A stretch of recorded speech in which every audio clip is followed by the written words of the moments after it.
சிம்ம ராசி நண்பர்கள் அனைவருக்கும் வணக்கம்.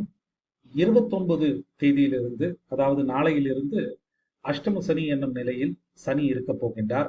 அஷ்டம சனினாலே கொஞ்சம் ஸ்ட்ரெஸ்ஃபுல்லான டைம் அப்படின்றது தான். இது உங்களுக்கு ஏற்கனவே தெரிந்திருக்கும்.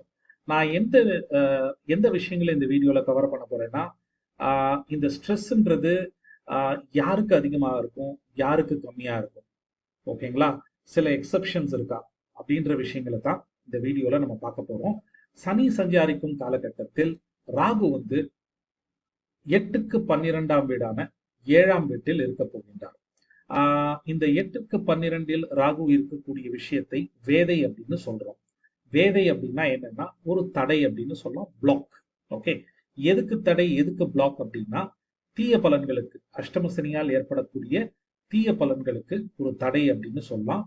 ராகு எப்ப 7ல இருக்க போறார்னா ஜூன் 2025 கிட்டத்தட்ட 2026 முடிகிற வரைக்குமே 7ஆம் வீட்டில் இருந்து அஷ்டம சனிக்கு ஒரு தடையை ஏற்படுத்த போகின்றார். இது ஒரு பாசிட்டிவான விஷயம் தானே, ஓகேங்களா? இன்னொரு விஷயம் பாத்தீங்கன்னா, சனி வந்து குருவின் வீட்டில் இருக்க போகின்றார். ஓரளவிற்கு சாந்தமாகத்தான் இருக்க போகின்றார். இதே சனி செவ்வாயின் வீட்டில் இருந்தால் கொஞ்சம் உக்கிரமாக, ஒரு இரிட்டேட்டடாக இருந்திருப்பார். ஓகே, இன்னொரு பாயிண்ட் பாத்தீங்கன்னா, 11ஆம் வீட்டில் குரு வந்து கிட்டத்தட்ட ஒரு வருட காலம் மே மாதத்திலிருந்து இருக்க போகின்றார். 11ஆம் வீடு என்பது லாபஸ்தானம். ஓகே, சோ கிட்டத்தட்ட அடுத்த வருடத்தின் முக்கால் பகுதி அப்படின்னு நான் சொல்லுவேன். ஓகே, கிட்டத்தட்ட அக்டோபர் டைம் ஃப்ரேம் வரைக்குமே அஷ்டம சனியின் பாதிப்புகளை அதிகமாக நீங்கள் உணரப்போவதில்லை அப்படின்றதுதான் இதோட சாராம்சம்.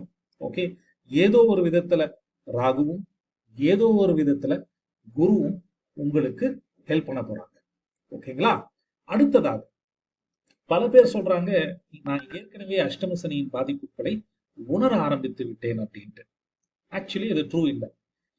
உங்களுக்கு ஏன் ஸ்ட்ரெஸ்ஃபுல்லா இப்பவே இருக்குன்னா, சூரியன் கிட்டத்தட்ட ஒரு 3 மாதங்களாகவே வந்து கோச்சாரத்துல நல்ல நிலையில் இல்லை. 15 ஜனவரியிலிருந்து சூரியன் 6ஆம் வீட்டில் இருக்கின்றார். ஓகே, 6ஆம் வீடு என்பது கடன் நோய் எதிரியை குறிக்கக்கூடிய ஒரு பிரச்சனையான ஒரு இடம். 15 பிப்ரவரி சனி வந்து 6ல இருந்து 7ஆம் வீட்டிற்கு, சனியின் வீட்டிற்கு வந்தார். அங்கே அவர் சந்தித்தது சனியை. அதனால சனி சூரியன் 2 எதிரிகள் ஒரே வீட்டில் இருக்கிறதுனா ஸ்ட்ரெஸ்ஃபுல்லா இருக்கும் இல்லையா? சூரியன் இரிட்டேட்டடா இருந்தார். 15 மார்ச் சூரியன் வந்து 8ஆம் வீட்டுக்கு வந்து விட்டார். 8ஆம் வீடும் மறைவு ஸ்தானம் தான். சூரியனுக்கு கம்ஃபர்டபுளான பொசிஷன் இல்லை. போதாத குறைக்கு அங்க ராகு வேற இருக்கார்.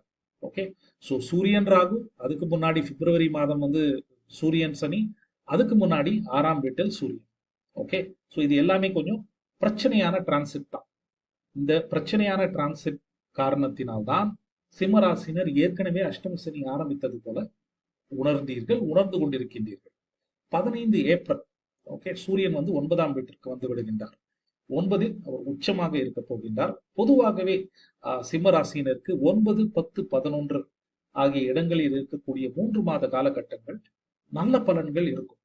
ஓகே, இந்த 3 மாத காலங்கள், அதாவது ஏப்ரல் 15 மே, ஜூன், ஜூலை 15 தேதி வரை உங்களுக்கு நற்பலன்கள் இருக்கும். அஷ்டம சனியின் பாதிப்புகளும் வெகுவாக குறைந்தே காணப்படும்.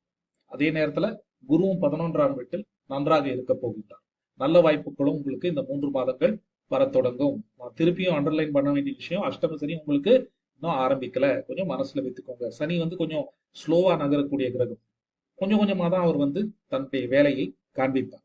ஓகே, வேதை இருக்கிறதுனால எந்த பிரச்சனையுமே இல்லைன்னு நான் சொல்றேன். பிரச்சனைகள் குறைவாக இருக்கும் அப்படின்னு அதைத்தான் நான் சொல்றேன்.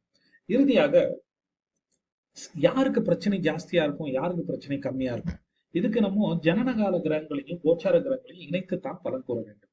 உங்களுடைய ஜனன ஜாதகத்தில், சுய ஜாதகத்தில் ஒருவேளை 8ஆம் வீட்டில் செவ்வாய், சூரியன், கேது இந்த 3 கிரகங்களில் ஏதோ ஒரு கிரகம் இருந்தால், இந்த 3 கிரகங்களும் ஜனன கிரகங்களும் கோச்சார சனியுடன் இணைந்து பிரச்சனைகளை அதிகம் கொடுப்பார்கள். ஓகே, செவ்வாய் சனினா சண்டை சச்சரவு, சூரியன் சனினா தந்தை, அரசு, மேலதிகாரி சார்ந்த விஷயங்களில் பிரச்சனை, ஈகோ கிளாஷ். சனி கேதுனா, கேது வந்து ஒரு எண்ட் ஆஃப் கர்மான்னு சொல்லலாம், டெஸ்டினி பிளாக்கர் அப்படின்னு நம்ம சொல்லலாம். ஓகே, வேலை தொழில் பிரச்சனைகள் ஏற்படுவதற்கான வாய்ப்புகளும் இருக்கு. இவர்களுக்குத்தான் பிரச்சனைகள் சற்றே அதிகமாக காணப்படும். ஒருவேளை உங்களுடைய சுயஜாதகத்தில் சுக்கிரனோ குருவோ புதனோ இருந்தால் நல்ல வாய்ப்புகள் வரும். இவர்களுக்கு பிரச்சனைகள் குறைவாகவும் நல்வாய்ப்புகள் நற்பலன்கள் அதிகமாக இருக்கும். ஏன்னா இங்க ஏற்கனவே சுக்கிரன் சூப்பர் ஸ்ட்ராங்ல உச்சத்தில் இருக்கார். அதுக்கப்புறம் குரு குரு சொந்த வீட்டுல இருக்கார். சனி குரு புதிய வேலை கிடைக்கும், வேலை தொழிலில் முன்னேற்றமான ஒரு நிலையம் இருக்கும். பிரச்சனைகளும் இருக்கும், அஷ்டம சனியால் ஏற்படக்கூடிய பிரச்சனைகளும் அங்கொன்றும் இங்கொன்றுமாக இருக்கும். பெரும்பாலும் நற்பலன்களே இவர்களுக்கு இருக்கும். ஓகே, எப்பவுமே நம்ம ஜனனகால கிரகங்களோடு கோச்சார கிரகங்களை இணைத்து பலன் கூறினால்தான் துல்லியமாக இருக்கும். இல்லைன்னா பொதுவா சொல்லிடலாம் அஷ்டம சனி பிரச்சனையா இருக்கும் போது, ஸ்ட்ரெஸ்ஸா இருக்க போது, ரைட்? அதுல எந்த விதமான பலன்களும் பெரிதாக உங்களுக்கு இல்லை. எனக்கு ரொம்ப ஸ்பெசிஃபிக்கா தெரிஞ்சானுங்க என்னோட ஜாதகத்துல எனக்கு பிரச்சனை எந்த அளவுக்கு இருக்கும்னா, உங்களுடைய சுய ஜாதகத்தை ஆராய்ந்து கொள்வது நல்லது அப்படின்னே நான் சொல்லுவேன்.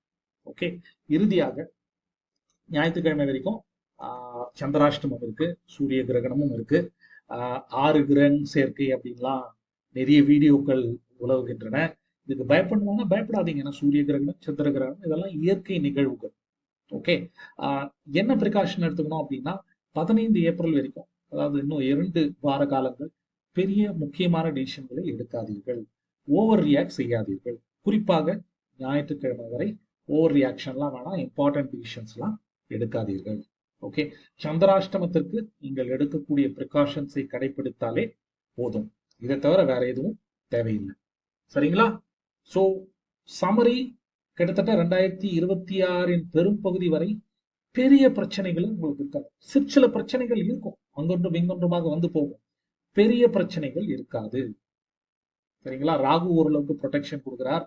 வேதை பிளாக் அப்படின்ற விஷயங்கள்ல குரு 11ல இருக்க போறார். சனியும் குருவின் வீட்டில் சாந்தமாக இருக்க போகிறார். சரிங்களா? நன்றி, வணக்கம், வாழ்த்துக்கள்.